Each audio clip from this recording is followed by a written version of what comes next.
Acevedo Aesthetics Corp. This is Made in House. It's the show where we chat through various topics on design, culture, and the business of creativity. Now say hello and welcome Carrie and Angel. I thought you were doing No, it. you're doing You just said, Hey, Internet. Welcome to Made in House, a show about creativity and... No, what happened to Acevedo Co? Oh, right. Hey, Internet. For Acevedo Co, this is Made in House, a show, podcast, vodcast about creativity with creatives and... Oh, my God. We're going to do this I don't know how many times. Let me do it.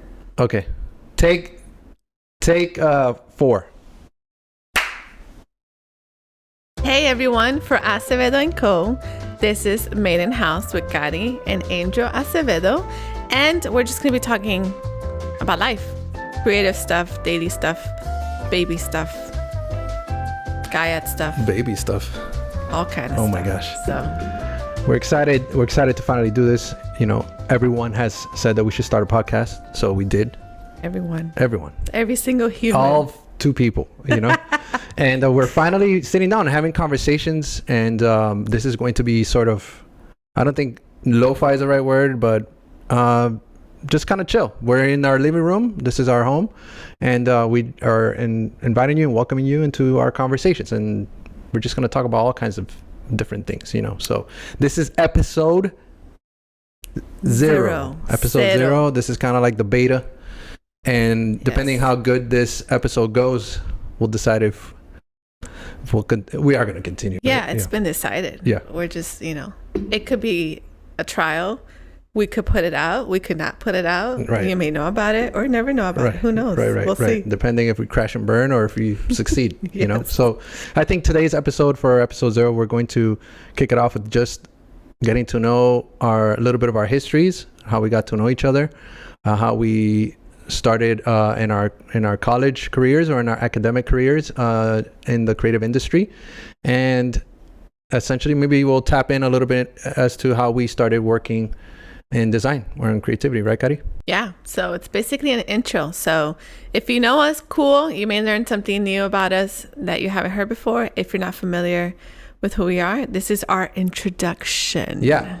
So why don't we start with you, Kari?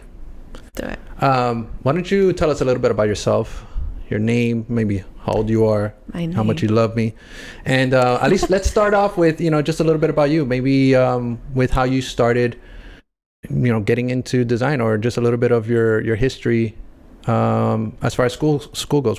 How did that even start? Yes. Well, school. That's a long way from where I'm going to start. So I'm going to start at the beginning. I was born in Miami. No, I was not born in Miami. I was born in Puerto Rico. Angel was born in Puerto Rico too. So I am Puerto Rican, and my name is Karielys, or Gary. That's my shorthand. But when I was 7, we moved over to the States, and I've lived in Miami since, and I've had to translate my name. So my name in English is Karielys, and Gary becomes Carrie. And so I did that just to make it easier on people. But if you can pronounce Spanish, call me Gary. I have friends that call you Karielys. Yes. Or Karielys, Yes. which is my favorite, but Karielys. Yeah. Go ahead. So that's the beginning of Gary. uh-huh. Well, I went to school, and I thought I wanted to be a nurse.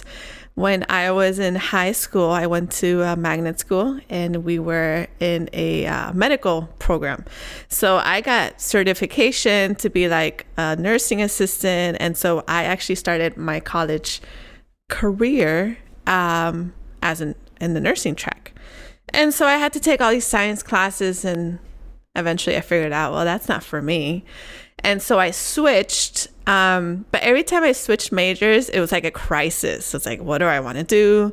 I don't know. It felt like choosing a major felt like just making such a definite choice. And back then, I just didn't really understand or know what I wanted to do. So next best thing from nursing for me was psychology. So I ended up choosing psychology, and that's actually what I stuck with. Wait, backtrack. You said that, was there like a pivotal moment where you're like, this is definitely not for me? Yes, I took I took a class, I think it was like microbiology or something. The lab part of that class was actually really cool because we would do like tests and like grow germs and bacteria and stuff. But the testing and stuff, it was like too much. It was math and chemistry and just not my strength. So that was my cue that probably is not the best track for me. So I did psychology, and I did take an AP Psych class when I was in high school, and I really I fell in love with it. And so I ended up majoring in that, and that's actually what I got my degree in at FIU. Shout out to FIU. Shout out. Westchester. How do you do the? That's right. The West, baby. Westchester. Is that Westchester? Yeah. FIU's in Westchester? Sweetwater, I think, but yeah, Okay. same difference. It's literally a line. My senior year of being at FIU, I had another crisis because at that point you're graduating, so it's like you're supposed to go into the workforce, right? And well, by that point, as much as I loved psychology, it wasn't something that I wanted to do every day of my life, and so I went online and I was like, oh my God, what do I do? And I was really into computers as well. And I started Googling computer jobs. Okay, I'm having a little bit of technical difficulties. I started Googling things that I could do on a computer. I also liked art, but I could not draw. And so that for me meant that I was disqualified from any art career. But I found computer arts. That's how I found it. I think I read a Wikipedia article. And is that our son?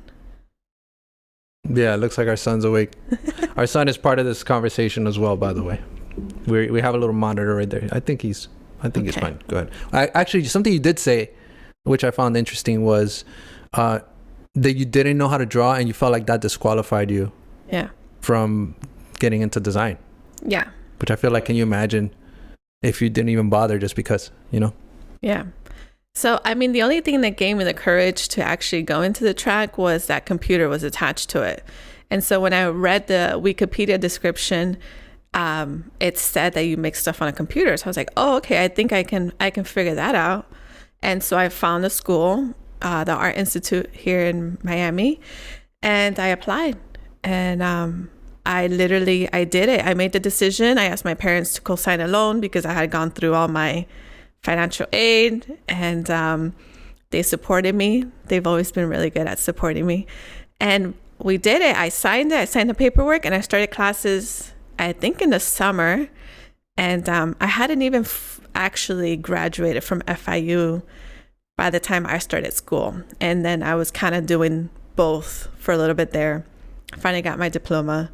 And then that's how I began my career in graphic design. Wow. You switched twice, nursing, psychology, and then you went into design. Yeah. And in between all of that, I considered being a doctor. I considered being a vet. I considered going to business, a bunch of different things. But ultimately, I made decisions that played to my strengths. If you don't mind me asking, how old were you what was the age range when you started in nursing and psychology? Like, what was that span of how many years?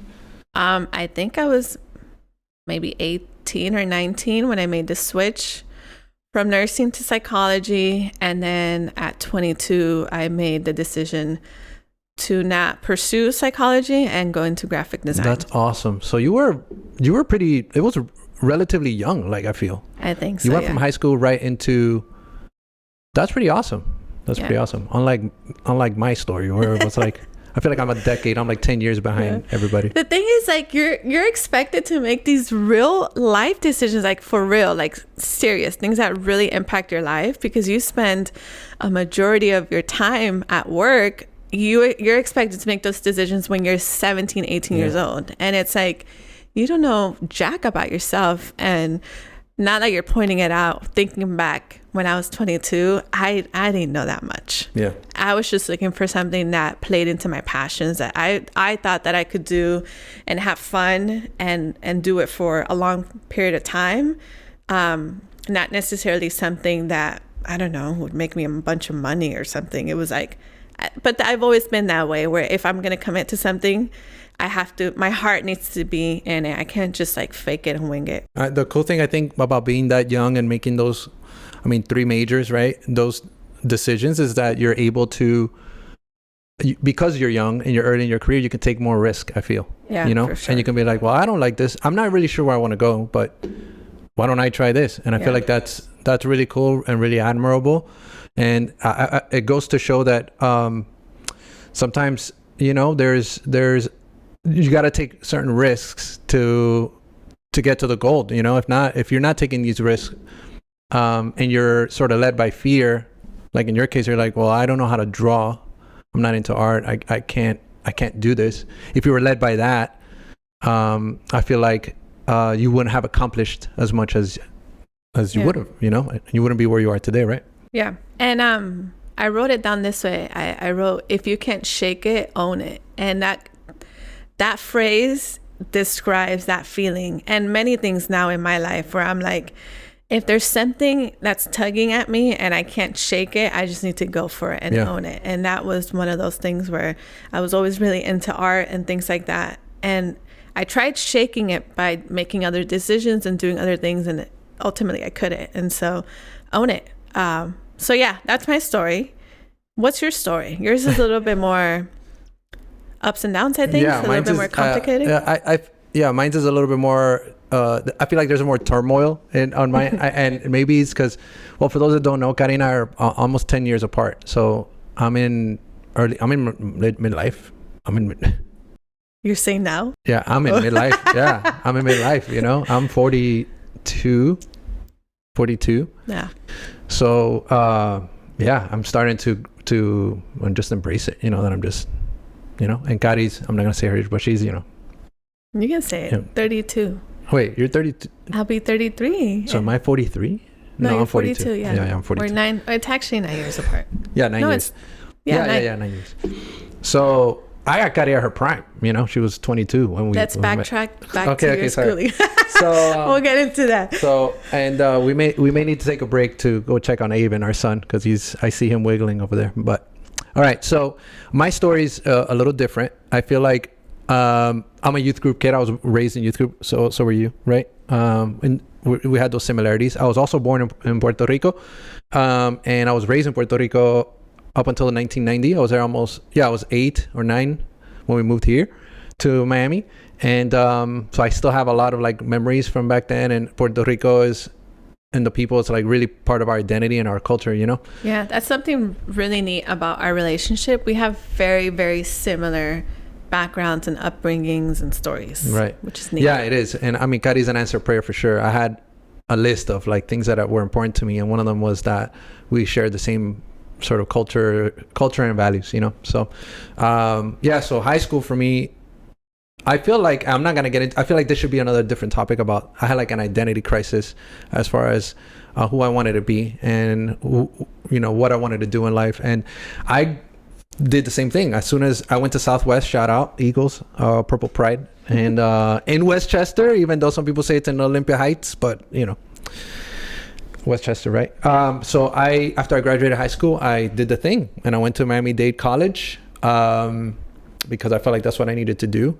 I remember specifically in graduation day, where I saw everybody, all my classmates, and I didn't feel connected to none of them. I felt like my real friends were in youth group, which I'm thankful for youth group because kind of gave me a foundation.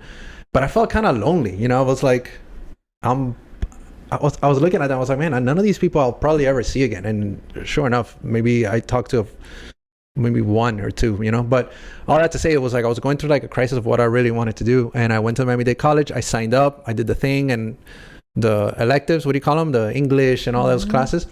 And I spoke to the counselor, and I told her, I was like, I don't know what I want to do. I kind of like computers, but I'm not really sure. So she told me to sign up for this thing called AutoCAD. I don't know if you're familiar with AutoCAD, but I was like, yeah, let's go. And I remember when I went into class, the professor was like, let's open up AutoCAD. And I don't remember what he said, but he opened up we opened up the software, and I saw like X, Y, and Z axis. and a bunch of like math. He was like, well, we're gonna do formulas, and I was like, oh my god, this is not for me, dude. I hate math, you know. So I walked out of that class, and I went straight to my. Dang, I walked out. You didn't give it a chance. No, the first day, the first 30 minutes, I literally walked out of that class. Oh my god! And I was like, no, this isn't for me, you know. And I left. Went to the counselor. I was like, unenroll me, like, oh wow, this is not. And I ended up just kind of like quitting college. I just like that, babe. Well, it took a little bit, but I remember I failed classes. I didn't show up. I just didn't I didn't want to, like, you know, I didn't know what I wanted to do. Okay. And in my personal, I was also going through different things of, you know, certain friendships and certain things with girlfriends. I was going through some stuff, you know. And then I remember finally I was working in retail for a long time, for a couple of years, and I think I was 20 maybe. And I think I've told you a story, but I'll share it, where I remember I was working at DSW, and there was like inventory. It was like 2 a.m. and super late inventory. And I remember hating life, and I was like, Lord, like, what am I doing? You know, what are we doing here? Like, I don't want to do this. Like, I just want you to do whatever it is you want me to do. You know, I moved out of the house, and I had some conflicts at home, and I was just like, I was a mess, you know. And sure enough, I had someone that was a friend of mine that I helped him with Photoshop at that time, just edit some photos. He called me. I don't remember how long it was, maybe within that month for sure. He was like, hey, I have an opportunity with someone at a print shop, and she's looking for like a graphic designer. Do you want to do it? Do you want to like? And I was like, sure. I mean, I don't know, you know, I don't know what graphic design is, but I'm down. I like art, and I like art, and I was into like computers, so I knew that I liked that. I remember building web pages on Angel Fire and like Geocities. I don't know if you ever used that. Yeah. Was it MySpace? No, this was before MySpace. No, this was way like before, way before MySpace. Mm-hmm. But anyway, I remember HTML and GIFs and all that stuff. So I went to that interview, and I brought like my sketches of stuff I drew, which was bad. It was really bad. But she asked me what programs I knew, and I told her that I knew Microsoft Paint, and that's the only program that I know. And it was true. Man. Microsoft Paint. That doesn't even come up in my vocabulary. No. A decade later, that's not part of I think they just called it Paint, you know? No, but I'm saying like for jobs or things like that, like that wasn't even part of my vocabulary 10 years later when it was my turn. You know, this was the 90s to the 2000s. It was literally 2001 when I got that opportunity. And she looked at me and she was like, you know what? I'm gonna give you a chance. And her name was Sue de la Paz, I think, or Sue Paz. Shout out to Sue. She was instrumental. She was the one that gave me the opportunity to get into it. She was like, I'm gonna teach you, and she started teaching me with Corel Draw. I think she taught me a little bit more Photoshop and stuff. This was all on PC computers. I worked at a print shop. That's where I learned how to do pre-press. I learned about AB-Dick presses, color separation, all that really cool stuff, because the pressman was really helpful. His name was Alejandro. Super helpful. It was just me, him, and her. And I would make her coffee, and I would like do deliveries on this old Isuzu like gray that was falling apart with like stick shift. And I would do deliveries of business cards and stuff. Like her biggest client at the time was Papa John's, like a franchise. So we would do like Papa John's, 2 colors. So when they were like off, when the registration was off, it was like a problem. You know, it was like all that really cool stuff. And then at the time I started. Do you have any work from that time? I don't know. I may have it somewhere. I've actually never seen it, so I would love to see it. Yeah, I'll see if I can pull it off. Which, by the way, we're running out of time because of the baby, but I'm gonna speed it up. So where was I? It was pre-press, right? Uh-huh. So I was doing all that stuff. I started DJing at that time in youth group, and then that's when I was starting doing youth group flyers and things like that. And sure enough, I started getting like confident as to what I was doing. I was like, you know what? I need a raise. And I asked her for a raise, and she like super scared. Because I was like 20, I was like super scared. I asked her for a raise, and she didn't want to give me a raise. So I ended up quitting, and I went to another print shop. Damn, baby. Yeah, you don't give people chances. I was like, I'm out, you know? Wait. Oh my God. So you said this class ain't for me. This job ain't for me. You just got to move. If you know, you know. You know, if you know, you got to go, you know? I feel like I don't know. I just don't like wasting time, and I don't like being my time wasted. Okay, I'm with you, audience. I've actually some of these details. It's the first time I'm hearing them. Yeah, so yeah. Pretty neat. Yeah. I don't think I never really got to share it in detail, like a lot of the stuff. So when I went to Sergio's printing, I learned even more stuff, that we worked on Mac computers, clip Shout art. out to Sergio's. He's still around. In West Kendall. Kendall, right? Kendall? Way West Kendall. And we still do work with him, which is pretty cool. Yeah. And I learned about Heidelberg computers there, and full color. At that time, there wasn't a lot of full color. It was all like offset colors and stuff. So I started working there. I became sign shop manager. I worked in downtown Miami for a while, doing signs, like vinyl signs. How old are you at this Xerox? point? I was 23, I think 24, something like that. I think, I don't know. I got to look at the timeline. Maybe I may be off.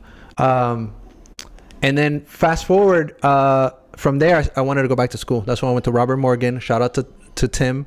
He was one that helped me get into Robert Morgan's like an adult educational. Yeah, they have like an adult program at nights, right? Yeah.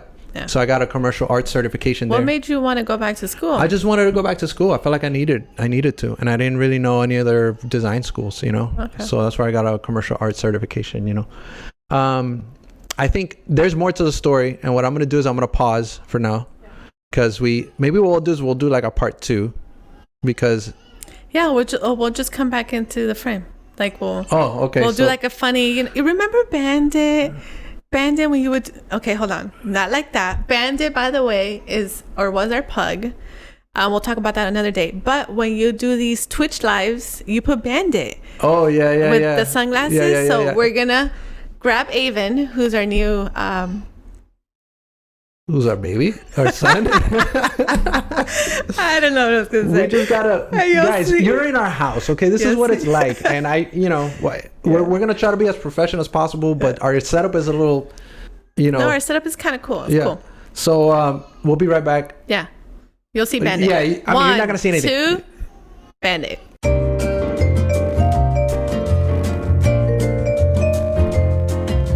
All right, back at it again. We got our son Avon hanging out. You can't see him, but we can see him.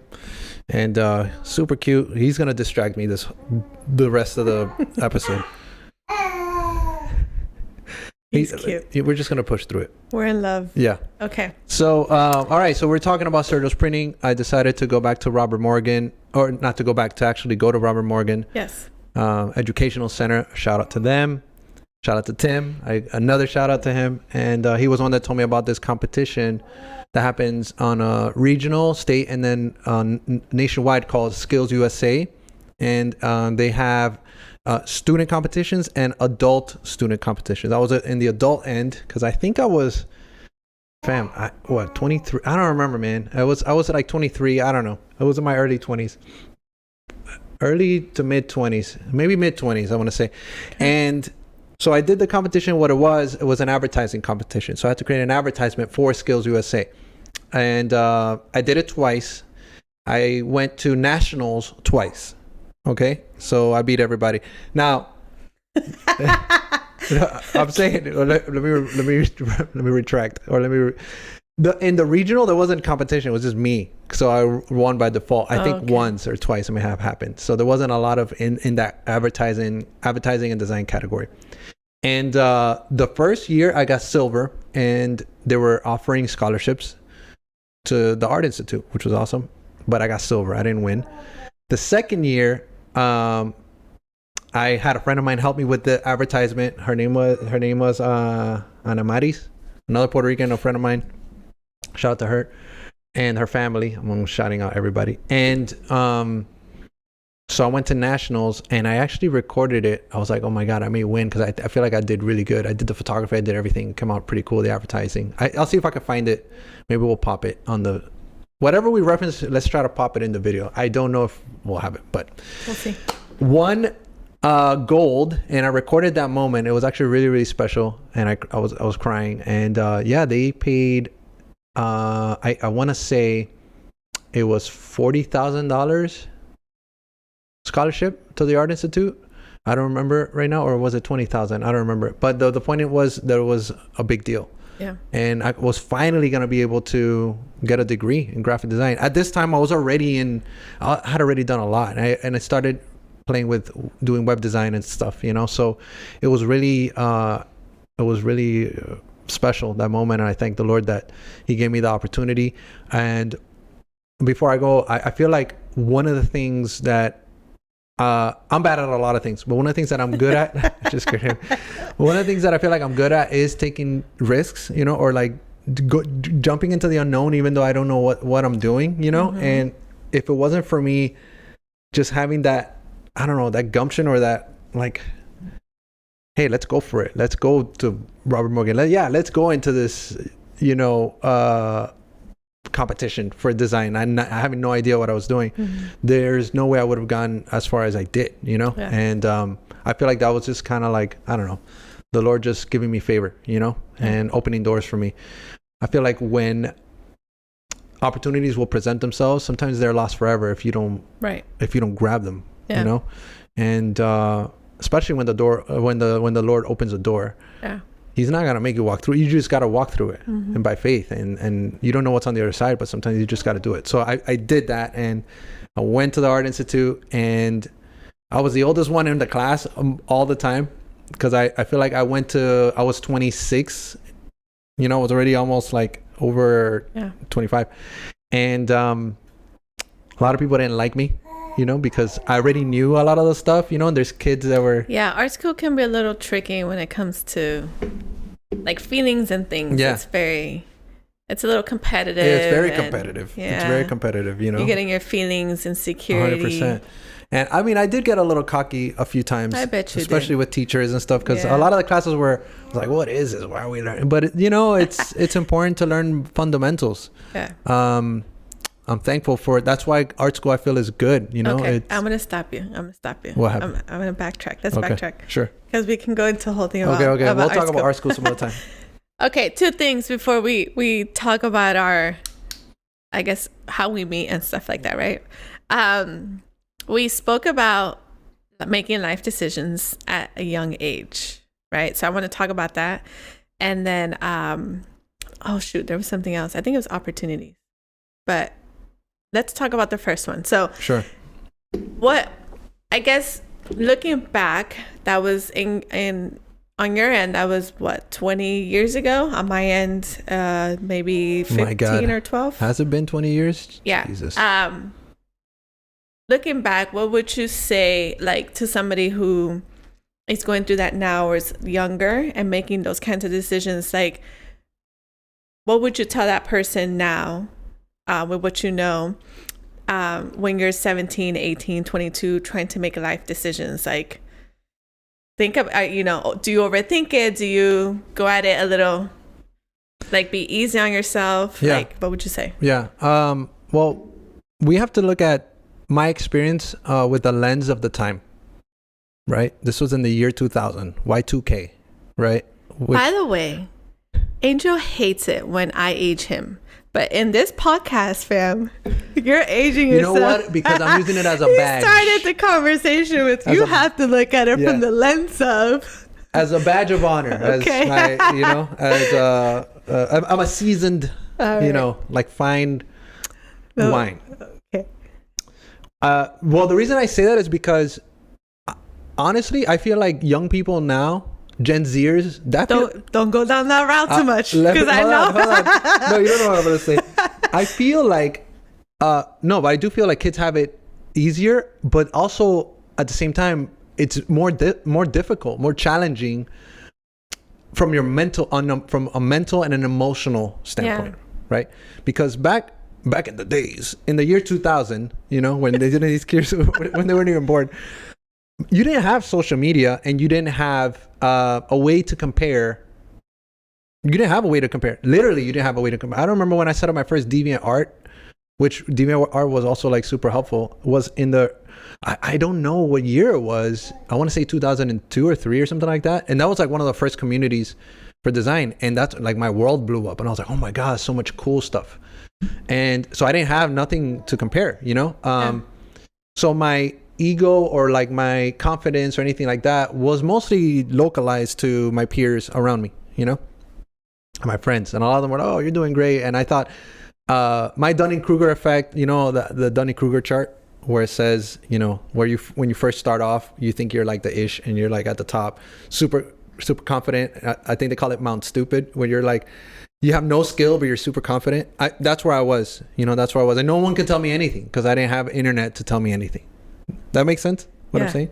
So now, to answer your question, now where these young people are getting into it, there's so much that's available to you to get into design that can be intimidating. And it can be like, it can feel like you're not succeeding because, wow, so-and-so just started or whatever, or this person is getting this amount of influence, and in a world where you have to have zero talent to be famous now, because on TikTok, all you have to do is dance or whatever it may be, or, it can be detrimental to your confidence is what I'm saying.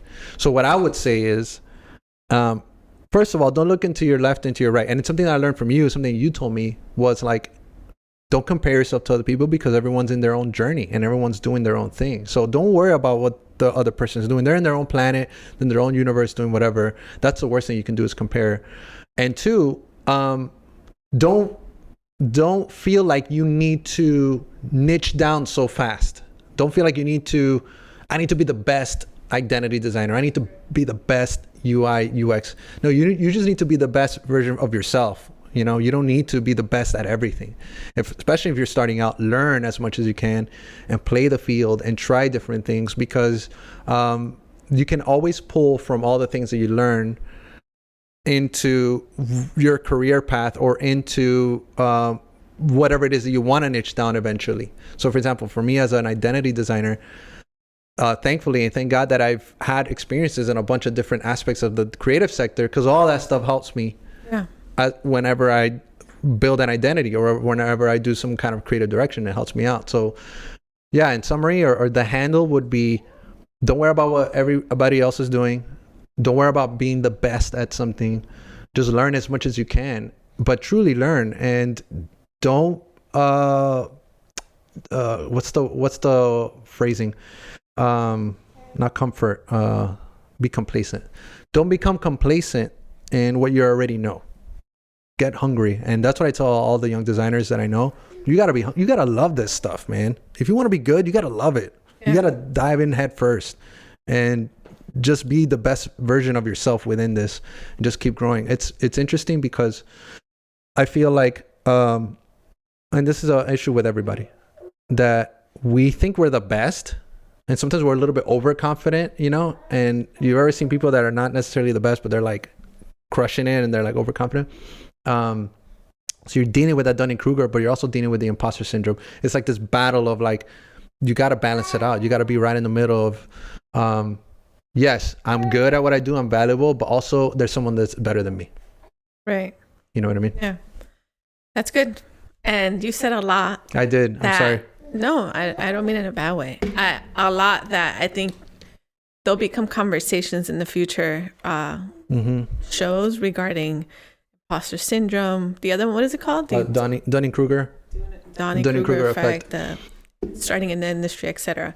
I think what I would say to like a 17-year-old, because I've been thinking about this a little bit, is I would say like don't be so hard on yourself, but be open to opening and closing doors. Because I think just looking at our stories, we didn't have the answer right away. Right. Like our first decision regarding our career, you went to Miami-Dade, I went to FIU. Nursing, you did AutoCAD. those were not the answers, No. But it was digging through that, that season.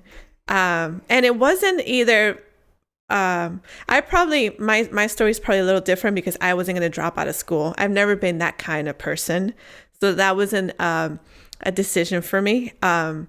So the pressure that I felt of figuring something out in terms of like labeling, because I had to pick classes and things like that. But I would say, just try a bunch of stuff and you'll get the hang of it at the end of the day. And I think what you said in terms of what ends up happening as you get older is that all of that stuff that you learned when you were younger, or that you did when you were younger, they become tools for you down the line, and they actually give you your edge in the industry and in your career, because the edge that you have is due to print shop and working at Sergio's and all of this stuff. The guy's a wizard at Photoshop, and it's because he started with freaking paint. I don't want to attribute my skills to paint, but yeah. I get. Anyway, hopefully that encourages a young folk if you guys are watching. But yeah, absolutely. Do you want to now talk about how we meet? Yeah, because I feel like I'm in my story. I'm in that. Yeah, I'm on the tail end, and I'll start it, and then you pick it up when we. So, I go to the Art Institute. I got the scholarship. I'm learning design fundamentals, which is awesome. I'm meeting a lot of friends, people there. It's really cool. It was one of the best experiences. I got into Art Basel. Well, I think Art Basel have been going around, but because of my friends that I met, I was able to, I don't know, learn about Winwood before Winwood became a thing. We're going to art walks, second Saturdays, hipster music. Like I got into that whole, it was actually really cool. And I was like a quasi body hipster, Jibaro hipster for a little bit too. It was, insert photo. Huh? No, please, God. Yeah. Yeah, there's a photo somewhere. I still got the hat. There's a hat here that I have that you want me to throw away. So at the tail end of it, I finally graduated, and I was working at Onyx, an agency. They found me through DeviantArt. I have my Behance, but they found me through DeviantArt. Remember, this was like 10 years later. It was the year 2010. And I graduated Onyx. I started working at Onyx, and thankful for Chris Carter. He's a friend of mine, and we're still in touch. And that gave me the opportunity to work there. So I worked remotely there in Tallahassee. You worked remotely before remote was. I did, because I was in Miami and they wanted me to work there. You could say that Chris was ahead of his time. Maybe. He was ahead of his time for sure, and the agency was ahead. It was great. Some great people.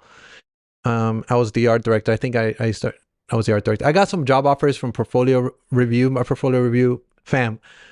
Oh, man, how do I say this? My portfolio, you know how you look back, you're like, oh, you cringe. My portfolio was pretty fire. Like, and I just want to say, yeah, I've done a ton of cringe work, but I am proud of the amount of work that I did put on my portfolio.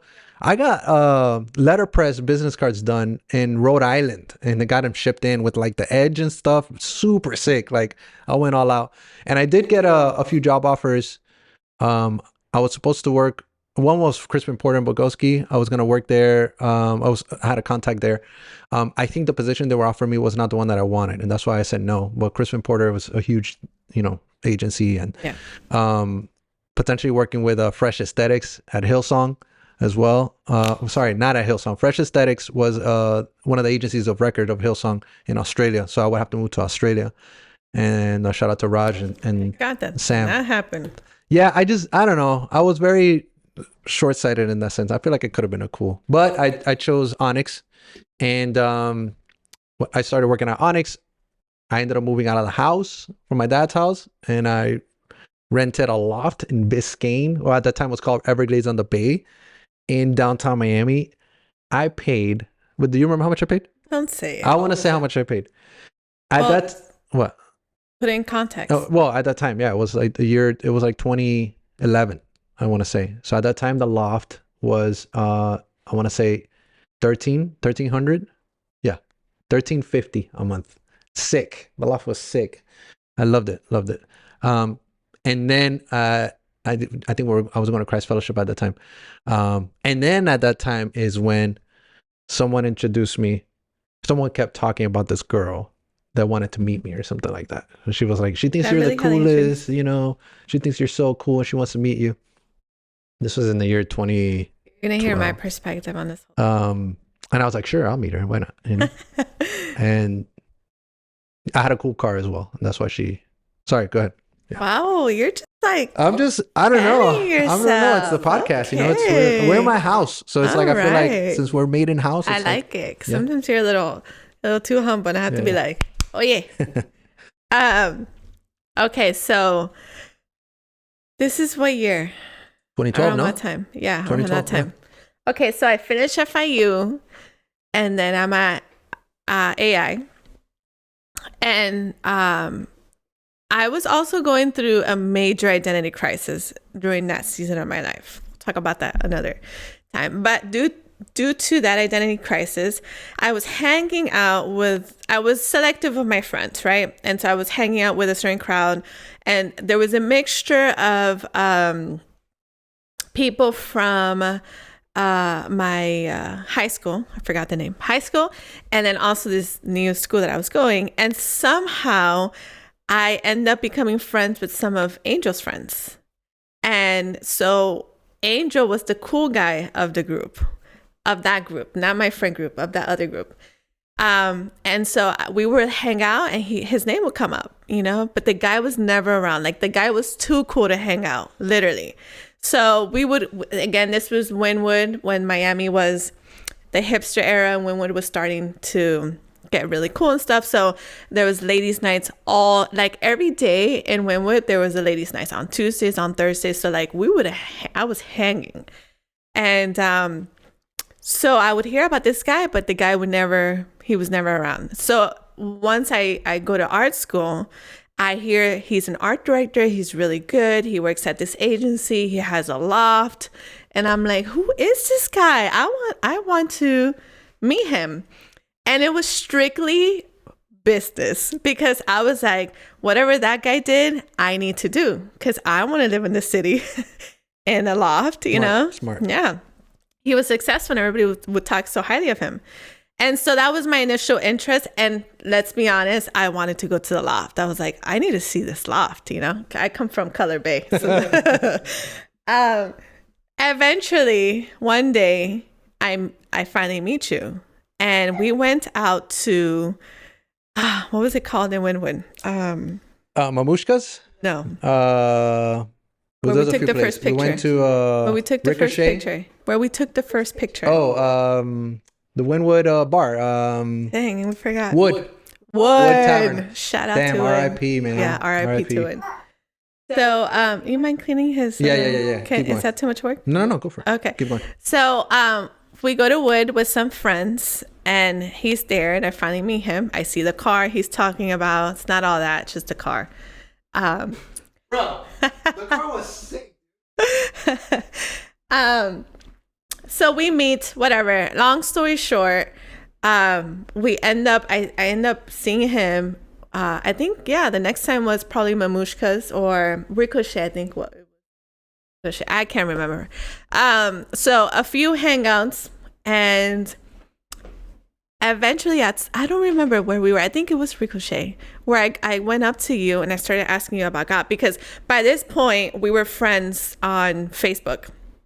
And so I was a little bit more familiar with who he was and his family and his upbringing, because he would talk about it. Well, time out. Hold on. I did want to mention the little anecdote. Keep the Facebook. Don't forget that. At Wood Tavern, we hung out and we took a picture together. Yeah.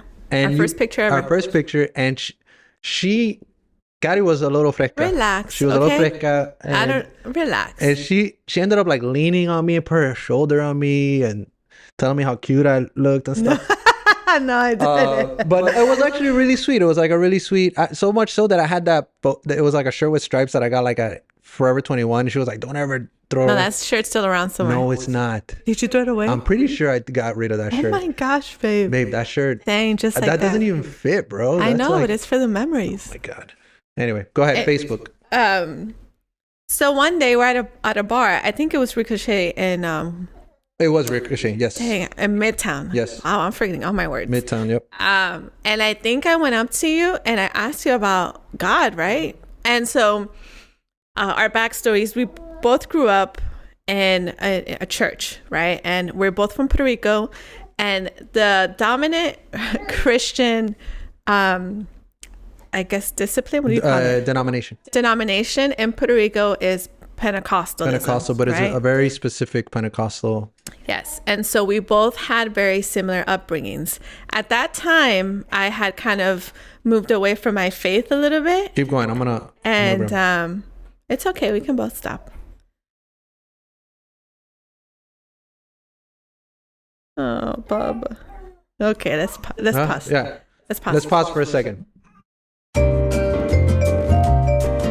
So we were at a bar. I asked you about God and your thoughts on God. Right. And the backstory to that was I grew up in church, and I was saying we grew up in very similar ways, you know. But when I was 17, I made a decision that I was going to move away from my faith. And by the time I met Angel, which I was 21, I think at that time, 21, 22. I was on my own journey doing my own thing. And so I wanted to know his thoughts because he would actively talk about God and his faith on Facebook. And so I found it interesting that there's this guy that is, he's current with the times, he's relevant, he's professional, and he's been able to keep a healthy relationship or faith, right? And so I asked him, and I don't remember the specifics of what I asked you, but yeah, do you want to tell your story? Yeah, we were at Ricochet and hanging out, and I remember I was at the bar and I think I was having wine, or I think it was a Nouveau or something like that, which was this good sparkling wine at the time. And Kari came up to me and she was like, hey, so I heard you're a Christian. What's up with that? What's your story? What is that about? And I remember I looked at around, because I was like, man, I'm in this bar, I'm drinking wine, and or I'm drinking something, and this girl's asking me about my faith, and I told her a little bit about my journey of how the Lord has just, I don't know, guided me and provided for me and just given me opportunities, and that I was really thankful for just, him saving me and just, giving me opportunities that I feel like I didn't deserve, So I think I said a lot of different things.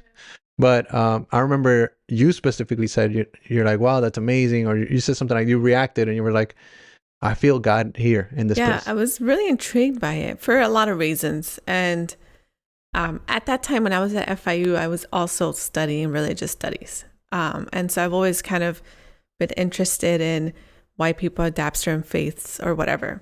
Anyway, that was that. From that point on, I think we kind of casually start talking, no? Not casually, we're on and off, I think. Yeah, we're just texting and stuff, and we would meet up whenever there was when everyone was hanging out, we would just meet up. Right. So by that point, it wasn't, it went from I didn't know who he was to seeing you at that bar or Wood, to then we kind of became not friends, but it was we knew each other and we would talk. And I remember Kari specifically would text me in Spanish, exclusively almost. Yeah. And I was like, oh my God, this girl, she's Puerto Rican and she's texting me in Spanish and with acentos and everything, and the super grammatically correct. And I was like, oh my God. My guy, the iPhone. Yeah. iPhone. I was like, geez, this girl's wooing me with her. I don't remember how it happened, but it went, my interest in you went from wanting to meet you professionally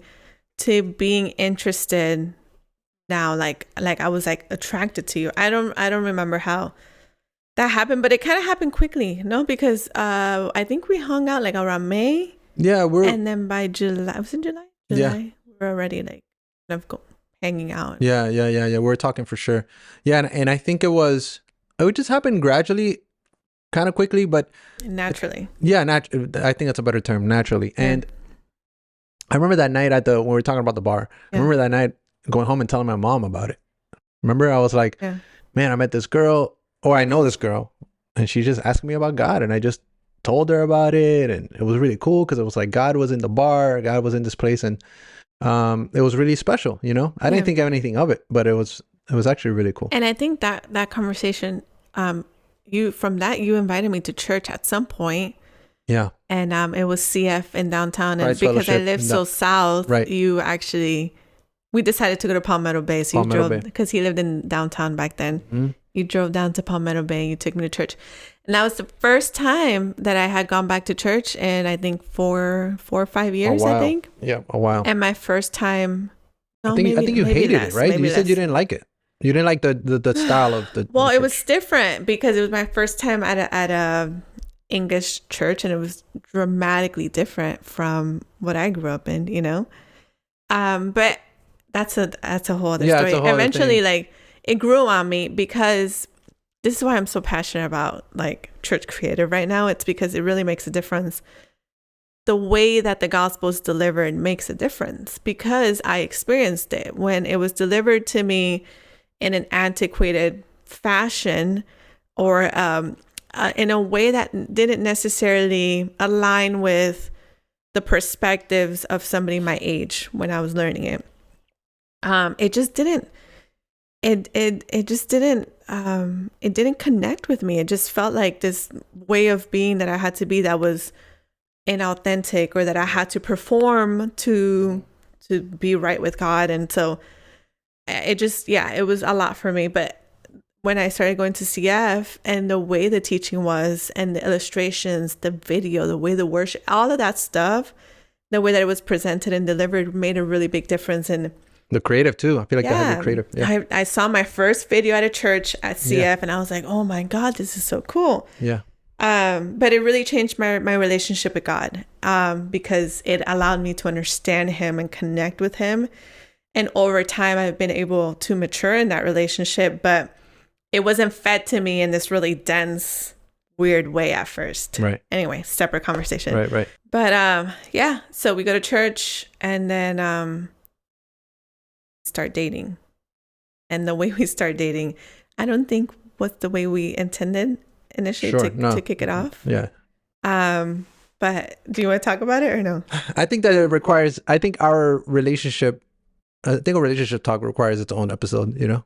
But I do think, yeah, absolutely. Our because I was kind of going to CF. I was going off on and off to church, and I had stopped leading small group. I was just kind of doing my own thing and in my own journey, you know? And Kari was going into the journey. So I feel like our relationship wasn't like the model quintessential Christian relationship, you know, where it was like, purity was at the top of that was the most priority. No, we're just in our feelings a lot of the times. And thankfully the Lord was gracious enough and merciful enough to just even with the mistakes, or I want to say the quote unquote mistakes, or the things that we did, our relationship still thrived, you know? Right. And I feel like we ended up, just changing. We helped each other change, which was actually really cool. For sure. Yeah. Okay. So this is summer 2012. Mm-hmm. I'm in art school. He's an art director. I think where were you? Well, you were at Onyx at that time. Yeah. I was. Okay. And basically, that's where our personal relationship, and I think our careers kind of, from the very beginning, they intertwine, because he ends up teaching me a lot. And so I was going to art school and going to these classes, but then I would have homework, and I didn't really, like, Photoshop was so hard for me to learn. I remember the teacher would go through it, and I was like, oh my gosh. And so Angel would sit down with me and like walk me through how to do Photoshop and different things like that. So he helped me a lot at the very beginning, in terms of just how to use the software, but also even orient myself with the industry, like where to look for references, who's who, and blah, blah, blah. And I looked up to Angel. I still do it in terms of creativity, in terms of his design. Like, I would sit there on his DeviantArt. This is before we started going out. And DeviantArt. I'd be like, oh my God, this guy, he's so good. Or like his website back then was really, really cool too. He had like his work was always really cool, but he had like a list of references and things like that. And I just remember seeing all of your work, and like it was awesome. So I think at that time, I was finding my way. You were kind of already just doing that. And Angel helped me in that career. He helped me find jobs. He helped me connect with people. Basically, the very beginning of my career was you helping me in it. You know, you got me the job at, I think, with Andy Studios. And then that's right. Even I think CF. I mean, I worked at CF because you introduced me to CF. That's right. You know? And I think maybe you sent me that lead. I don't remember. Yeah, I don't remember if I did or not, but that's that. We just made connections. Right. We dated for 3 years, and it was a lot of fun. And then we decided to get married. He proposed me. His proposal was amazing. Thank you. And he did such a good job. CF. At CF, yeah. So CF is a very big part of our lives in that very beginning. And we got married. You lived in the city, so we stayed in the city. We just moved out of the loft.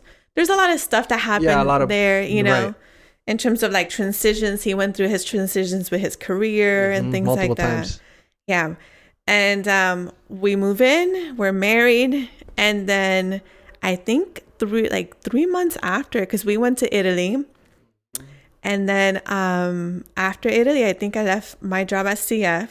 And then you had already started your studio, your agency. Yeah, I had. In 2015. That's right. We got married in 2016. Yes, correct. And I think in the spring of 2016, I joined Angel at Acevedo Co. Yes, and if I could pause right there, because I feel like it's a moment for people that are in relationships. We got married in 2016. Acevedo Co started in 2015, May 2015, and I had left. The reason I started it because I left an agency or a marketing agency in the beach, and that I just felt was not the right fit for me. And I was like, you know what, I could do this for myself. But because Scotty and I, because we were engaged for a year, I had proposed that December before 2015. And before I left, I spoke to Kari and I was like, because I was coming home miserable every day from that other agency. And I was like, I just want to quit and like do my own thing. And I asked Kari, I was like, I wanted Kari's blessing or Kari's sort of approval because we're about to get married. And she was like, do it. If you're miserable and you feel like you can do it. She gave me her support, and which, I mean, to me was super important. And I just went ahead. I started the co, and I spoke to my old employer, Vossen and Jav, which I love those guys a lot. And they were my first retainer, So I think Angel and I have always supported each other when it comes to the things that we want to do. And so he's always supported me. He's been my number one, and I've always been his number one. I think in that season, you had gone through a few transitions from out of Onyx to Ronin, out of Ronin to Vossen, and then out of Vossen to this job at the beach, which then leads you to open your company, right? Right. And so he did that, and it was back. I can say it confidently now that, we figure things out. We do it together, and I'm a firm believer in his ability to do what he needs to do. But back then, you would hustle. You were like, and I think obviously, we had God's favor because whenever we needed money or something like that, you would get like a freelance project or something along those lines, But we start the studio. I join you at the studio. So we're like 3 months married and we have to pay rent. This is my first time on my own. I lived at home till I got married. Yeah. And so we're in the city. We found this really neat apartment, and the city was starting to like grow at that point. There was a lot of construction, and so we started doing the studio, and we get an office. We're kind of crazy. Yeah. We get an office at Made at the Citadel. And we started in like 500 square feet. Or was it smaller? Yeah, it was small. I mean, it was literally we were sharing a space. It was like a room. Yeah. A tiny room. A really tiny room. Yeah. Think of like a walk-in closet, a little bigger than a walk-in closet. Yeah. So that's what it was. And we started that was our first office.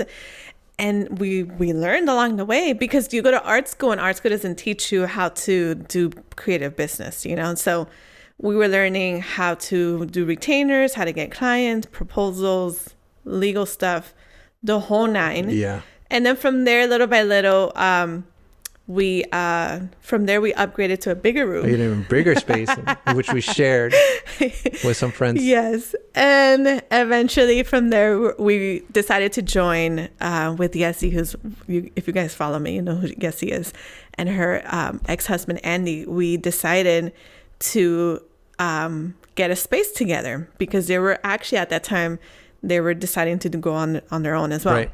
This is before going like freelancing and doing your own business and things like that was like it. Right. This was like, you didn't do this. You worked at agencies, or you worked at an in-house creative studio, and you did freelance on the side. It wasn't like, right? It wasn't like you really did freelance as the go-to. Yes.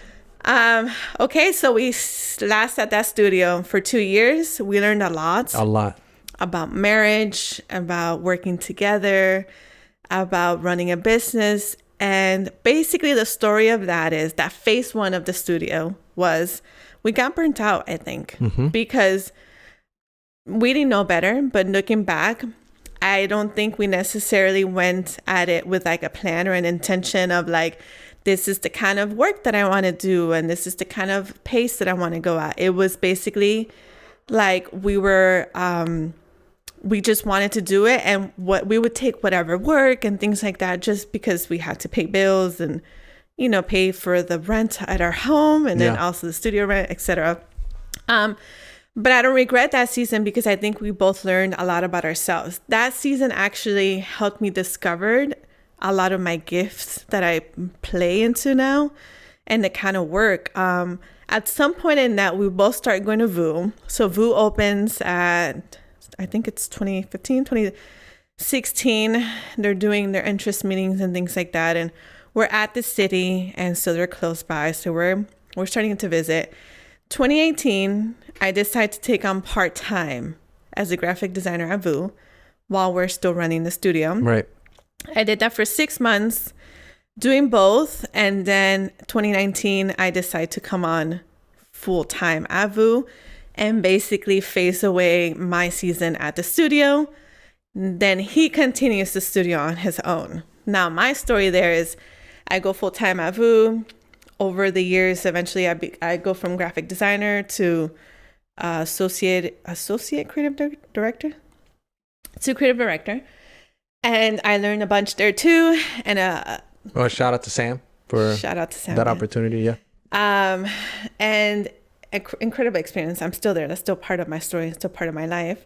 But now we're in 2022. We had a baby last year, so we decided to go for that and try that out. And we're knee deep, as you can see, in parenthood, which has been really awesome. It has been. And I'm so glad we did that. Yeah. It's a best collaboration. Yeah. He's awake again, by the way. I know. I see the stress in your face. Yeah. I'm like. But basically, just to end the show. So it's 2023, right? Yes. I get pregnant 2022. I decide that I'm in a different season, and we can talk about that. I don't just make a decision like I'm in a different season. Right. No, that takes time. Yeah. Some on my end, my decisions are made for me. What does that mean? Because I was at Royal Caribbean. Oh, I was like, no, I was at Royal Caribbean during COVID, before COVID. Awesome gig. And I was let go from there because of COVID. And then I ended up going on Spotify for a year, almost 2 years. And I was also let go because of layoffs and stuff. You know, I heard a podcast about that. And really cool story. But I really believe when it comes to your situation that God, the only time you left your job was the beach. And that's because you hated it. Yeah. Every other time you've had to be let go because you've Pivot. always been comfortable. Mm-hmm. And I would say maybe Boston, because Boston, I think you decided that you wanted to try something different. Mm-hmm. So that's 2 out of and I think Onyx. Okay, so sorry. So if there's been 6 transitions, let's say, I don't know the full number. If there's been 6 transitions in the last 50% have been out because I was fired. Yes. And the other ones because but because you were comfortable, and they've always led to something, I think, much better. And I think that's part of the season that we're in now. You know? I mean, I'm still salty about Spotify, but it's okay. Sure. I really believe. Hey, look, we're working on a podcast now. Which, I know. If you were, I'm gonna upload it on Spotify. I'm assuming, right? Yes. Yeah. So we had a baby at the end of last year, and so I transitioned out of my role at VU to just have more time, more flexibility to be home with the baby, which is what I've been doing, and explore some other things in my career. And then in January, we're actually at the baby's appointment. I think it was his 1 month appointment. Pediatrician appointment, yep. And you get an email. Before that, before we were at the appointment, I woke up and I'm like scrolling on IG. Yeah. And I see this post, and it's Spotify to let go a bunch of employees or something like that. 6% or something like that. Yeah. So I sent it to Angel. He was sleeping, and he wakes up and you see it, right? And I think from us seeing that post, we were both like, oh shoot, what's about to happen? Because you have been employed there for about 2 years. Yeah, almost a year and a half. I think. A lot of the transitions that we had talked about prior to you getting let go of included Spotify and included your time there. So it wasn't something that we were expecting. And it came as a little bit of a shock. Yeah. But I will say, because we've been together and we've gone through very similar things, I wasn't worried about it. I wasn't like stressed out. Yeah. As I was like back in the day, you know, which I'm grateful for because that just comes from experience. Patty was annoyingly level-headed about the whole situation. Yeah. I was going through, I think I was too. I think I was better because it's happened before. Yeah. Things out of my control. And I felt, you know, I had feelings, of course. And plus the Spotify was a awesome, probably the best job I've had in the corporate world was Spotify. I love that company. And if they gave me an opportunity to work there again in music, I definitely would. Yeah, I was just like, I can't believe this is happening. You know? Yeah, we're in the car waiting for our turn to go to see the pediatrician. Mm-hmm. And Angel gets what did you get? I got a text? a text from an HR guy that he needs to talk to me ASAP. And also consider he's on paternal leave. Parental leave. Parental, yeah. And yeah, a month in parental leave or 2. And you know, it's up until June. So I was like, I didn't hear from anybody, you know? And yeah, I texted my lead at that time and I was like, I don't know what's going on or whatever. Yeah. And long story short, yeah. We do the appointment. We come home. As soon as we come home, you have your call with the HR person and you get the news that you have been let go. Yeah. Of Spotify. And they're, you know, the severance was really good. And like I said, like they did take care of me, you know, they took care of us and they were very generous in that. And I still have feelings, of course, about it and how I was even chosen as part of it. But yeah, I think it was what did you say? It was like the best worst case scenario. Yeah, the best worst case scenario because I mean we just had a baby.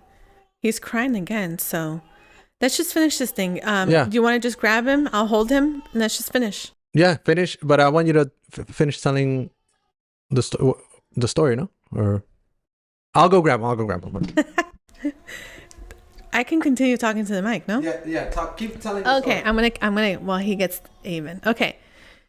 So he gets the call and yeah, he's let go. And at that point we're basically left with I mean, just moving forward. What are we gonna do? We just had a baby. We're both on parental leave and we don't know what the future is gonna look like. I had stepped away from my role and so financially things look different for me personally and they did for him as well. And so I'm just grateful honestly for just God's goodness because we had been through that before and it wasn't the first time. I think if that was the first time and we had just had a baby, oh my gosh, I would have reacted completely different and I would have really been freaked out. But because it wasn't, I can hold him so they can see him. But because it wasn't my first rodeo, it was easier. Hi, bud. Oh, my voice goes high pitch real fast. Hi, baby. All right. Excuse any technical difficulties, but here's our boy. He's 3 months old today. So Spotify happens. Yeah. And we're faced with the reality of what now?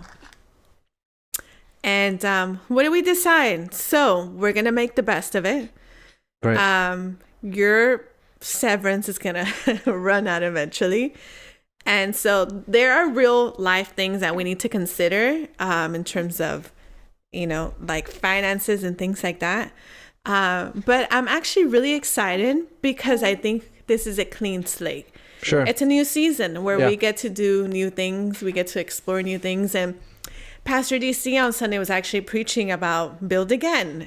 Seasons, right? It was beautiful. And how in marriage, something happens, you have a baby, you build again. You know, you get laid off, you build again. You want to start a podcast with a baby, you build again. And it's like you're constantly building on this commitment, this thing that you partake on, that you just, you know, you committed to. And so that's the season that we're in right now. We don't have full clarity, and I don't think we've ever had full clarity, but I do think that God has put things in our heart, and I think he's making a way for those things. And honestly, I do think the ball's in our court, because you were talking about opportunities earlier and how sometimes those things come and they have a timeline, you know, they don't last forever. And I think right now we have an opportunity. Yes. And so this is our way of making the best of it. And so this podcast or the show is one of those ways, you know, saying, hey, what's new in this season? What's something new that we want to explore? I love that. And I feel like you and I have, I mean, we're raising a baby and trying to keep him alive, you know, and everything. And it has been a challenge, and we'll probably talk a little bit. We'll have a whole other discussion about that, because I feel like we've been long-winded on episode 0, which is supposed to be like a super short intro, but it's important, the things that we talked about. But I feel like we've tried to maximize as much time as we have, especially with the opportunity. Not everybody gets this opportunity to work from home and do what you want to do, you know? Right. So I'm super thankful for that the Lord has given us this gift of time. And I know we're doing our best. Yeah. We're doing our best, you know, so you're coming on the journey with us. Yeah. Welcome. I mean, I feel like every episode is probably going to be, you know, I just like the fact that we're like at home, you know, we're just kind of like. It's very casual, super and very whatever, kind of, we're just going with the flow, because if we didn't have Avon, it'd be a lot bit more structured, more polished. But you know what? Yeah, but it's a season, and we're just settling into it. We ask for your patience and your grace and your flexibility with us, and we're gonna try to keep showing up. You know, we have a whole list of episodes, a lot of things that we want to talk about building a studio, doing it together, you know, marriage, you know, how it work, what that looks like, how to get better in what it is that you do, new technologies, trends. There's a lot of things that we want to talk about, not only for you all, but for him, you know, to have in the future, things that we can share with him, and hopefully he decides that he wants to be some kind of creative, you know. But anyway, I think that's it for us. Any last things you want to say? That's our introduction, however long this ends up being. Yeah, that's our intro. You know, like and subscribe. I don't know. Like and subscribe. Smash that like. I don't know. Follow us on social media. We made an account called madeinhouse.tv. That's on Instagram. I think we'll only be posting on Instagram clips, Instagram and TikTok maybe. If TikTok gets banned, RIP. But and we're also on the YouTube channel.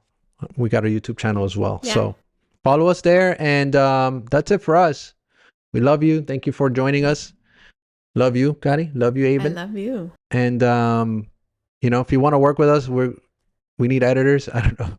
Do we need editors? I don't know. We're gonna need help. Eventually in the guys, future. We need help, fam. All right. We love y'all. Have a good rest of your day, and we'll see you soon. Let's put the outro. Keep making beautiful things. There you go. Bye. Peace out. Thank you for joining Made in House. On your way out, if you would be so kind to follow, subscribe, and or like our episode in the relevant social media platforms. Feel free to share this episode with your colleagues. And, as always, keep making beautiful things.